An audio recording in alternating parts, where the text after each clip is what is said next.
Hello Hoosiers, today I'm back at Crown Hill Cemetery to talk about America's first public enemy number one. In 1924, at the age of 21, John Dillinger and his accomplice robbed Frank Morgan coming out of this store in Mooresville, Indiana for just $50. Because of his crime and not having a lawyer, John was sentenced to almost 20 years in Indiana State Prison but only served about 9 before being released.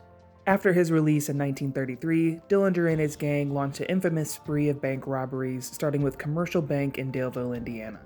This crime spree lasted from June 1933 to June 1934. They were known to have robbed at least 10 banks but may have been responsible for more robberies. They robbed at least $300,000 over this year, and over $1 million of taxpayer money was spent trying to bring him and his gang to justice. In the middle of their crime spree, John and his gang were arrested in Tucson, Arizona in January of 1934. This arrest was related to the death of a police officer when his gang broke him out of another jail in Lima, Ohio. John was sent to the Lake County Jail in Crown Point, Indiana because it was known for being escape-proof. Despite its reputation for being escape-proof, John escaped the jail in March 3rd of 1934. He used a wooden handgun that he had carved in his jail cell to look like a real gun and broke out with 15 other inmates. A few months later, on July 23rd, John was eventually tracked down by the FBI outside of the Biograph Theater in Chicago. John was shot 4 times in the alley beside the theater and ended up dying of his wounds.